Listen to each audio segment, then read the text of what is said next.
So, eto na. Ito na yung request ni si Emi Dasok. Si Emi Dasok, ito na yung request mo. So, meron akong just exactly vanilla essence. 1 teaspoon lang yan. Tapos, 1 cup na brown sugar. Tapos, ito is 400 grams bale kasi tagto 200 sila na ano.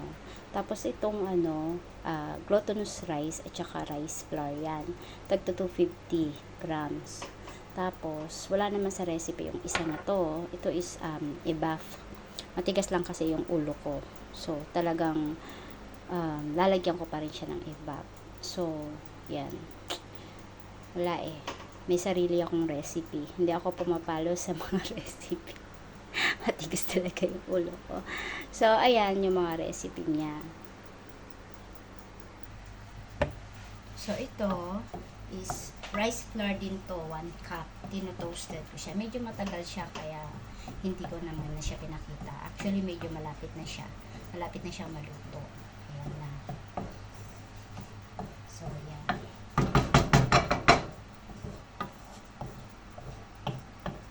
Matigas talaga ulo ko, hindi ako pumapalo talaga sa mga ingredients niya. May sarili ako ingredients eh.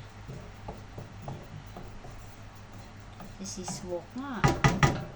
Tanggap niya yung pagiging uwak niya dun sa duck race ni si Emi Dasok, diba? Si Emi Dasok. Ako nga eh.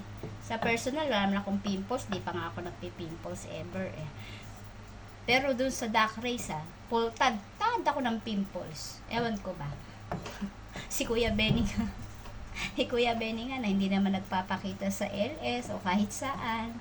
Diba? Biglang naging clown. Aba? Naging clown talaga siya doon sa duck race na yun. Di talaga ako makamove on sa duck race na yun eh. Pag talaga naaalala ko yun, magiging good vibes para sa akin. Tapos yung baby ko, wala na. Dala niya pa rin yung pagka-tiktokers niya. Kending lang siya ng kending doon. Tapos si sis Nices naman, nagpapahila sa akin, hilahin ko daw siya. Ako nga, hindi ka ako manalo-nalo kung hindi pa nagdagdag ng 10 ulit. Hindi pa ako makakapasok, di ba? Pati na si sis, no? Nawawala na ng pag-asa. Tapos, buti na lang si Kuya Boy pa siya, nanalo, tsaka si sis Julien. Diyos ko naman, palakpakan naman sa kanilang dalawa. Lap team talaga, kahit sa games lap team pa din. O, saan ka pa, di ba? Sana all na lang. Si sis Aiza, present naman ang present. Eh kaso mo, hindi naman siya hindi naman siya nakukuha din, hindi nanalo, pati na si sis Jen. Pero may birthday pa naman si Siemina, so sali ulit tayo sa next year. Di ba?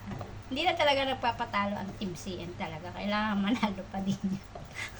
Kahit ano mangyari, kailangan manalo pa din yan, di ba? So, ito na. Okay na to. Ngayon, ito-toast ko naman yung rice flour na may glutinous flour.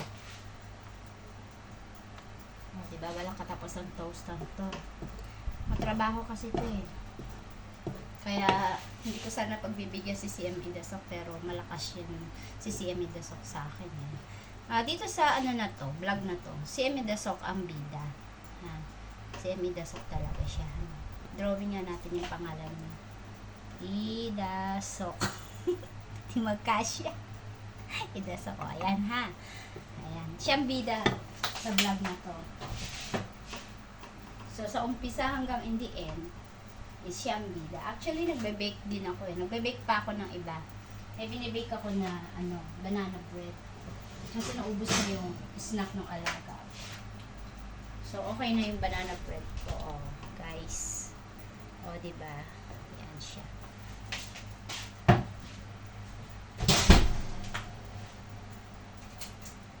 Meron din akong cookies. Chocolate cookies. So, mamaya na yan naalisin. Cool down ko muna bago ko siya ilagay sa tray. Sa cool down tray. Yung banana bread ko. So, ito, toast muna ito. So, habang nagto-toast pa yung yung flour. Ito, papakita ko lang sa inyo. Yung banana muffin. Muffin na siya. I-bread ko sana siya, kaya lang mas maganda pagka ganito na kasi snack nga ng alaga ko yan eh. Para at least isang kuhanan na lang ganyan. Pinipreser ko yan para maubos na kasi 2 piraso na lang natira yung ginawa ko. So ito nilagyan ko na siya ng molder. Dati nilalagay ko siya sa isang molder tapos isa-isa square. Pero ngayon ganyan siya. So maganda naman yung kinalabasan, di ba? So balik tayo sa toasting. Tagal talaga to. Ayan. Hindi naman siya ito toast katulad ng rice flour kanina. Toast lang siya ng ganyan lang siya. Hindi ako, hindi talaga ako expert magluto. Ako tumitingin-tingin lang din. And then, natututo. Ganyan. Pero nag-aral ako ng basic cooking lang naman. Pinag-aral ako ng amo ko ng basic cooking. So, tapos naman ako ng basic cooking.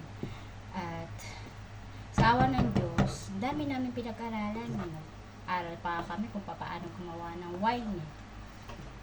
Tapos, nag-aral kami kung paano mag-bake ng potato, kung paano gumawa ng apple. Alam ko ng apple yun, nakalimutan ko na. So far, sa pinag-aralan namin at sa ginastos ng amo ko, sa 2 buwan kong